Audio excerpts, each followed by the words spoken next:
তো প্রশাসনের কোনো চরিত্রের পরিবর্তন হয় নাই, কিন্তু কিছু কিছু মৌলিক সংস্কার প্রশ্নে আমাদেরকে একটা ঐক্যমতে পৌঁছাতে হবে। কারণ এখন জোর যার মূল লুক তার, মানে যার যত পেশি শক্তি। নাজমুল হক ভাই বলেছিলেন যে ডিসি সাহেব বলছে সে জামাতের লোক। তো ভাইয়ের কথা কি বলবো, আমার এলাকার ডিসি এখনো বহাল।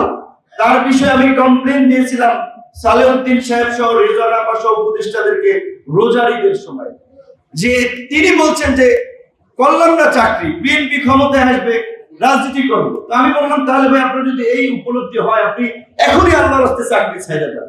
কারণ এই অভ্যুত্থানের পরে এখন আবার প্রশাসনের বিহেভিয়ার এরকম হবে, এইটা আমরা প্রত্যাশা করি না। তো প্রশাসনের কোনো চরিত্রের পরিবর্তন হয় নাই। আজকের যে আলোচনা, যে গণ অভ্যুত্থানের প্রত্যাশা, বাবলু ভাই সিনিয়র মানুষ, বয়স্ক মানুষ, এই আন্দোলনে গুলিবিদ্ধ হয়েছিল, আমরা গ্রেপ্তার হয়েছিলাম। সাকিব ভাইরা কত লাঞ্ছিত হয়েছে, নির্যাতিত হয়েছে, নিষ্পেষিত হয়েছে। আমরা এই বিদ্যমান ব্যবস্থার পরিবর্তনের কথা বলে লড়াই করে মানুষকে সংগঠিত করে আহ্বান করেছিলাম। কিন্তু দুঃখ লাগে, কষ্ট লাগে, 11 মাসেও ডক্টর ইউনূসের প্রতি আমাদের যে প্রত্যাশা ছিল। এক্সট্রিম মশার কয়েল প্ল্যান্ট ফাইবার দিয়ে তৈরি, তাই সহজে ভাঙে না, সুগন্ধিযুক্ত ও নিরবিচ্ছিন্নভাবে জ্বলে। ডেঙ্গু, চিকুনগুনিয়া বাহি সহ যে কোনো মশার বিরুদ্ধে দেয় এক্সট্রিম সুরক্ষা। এই উপদেষ্টা পরিষদের প্রতি আমাদের যে প্রত্যাশা ছিল, শুধুমাত্র বিএনপি জামাতকে প্রশাসনের বিভিন্ন পদে পুনর্বহাল ছাড়া আর কোনো কার্যকর পরিবর্তন হয় নাই গত 11 মাসে। এইটা তো আমাদের প্রত্যাশা ছিল না।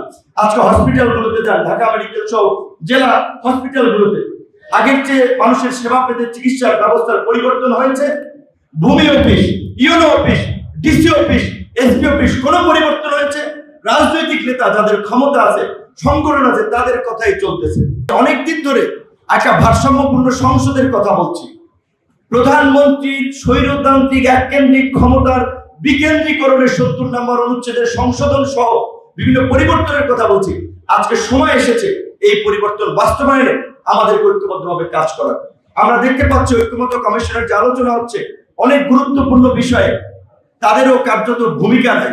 তারা গা ছাড়া ভাব, লাগাম ছাড়া ভাব ছেড়ে দিচ্ছে, আওয়াজে ঐক্যমত্য তৈরি হচ্ছে না।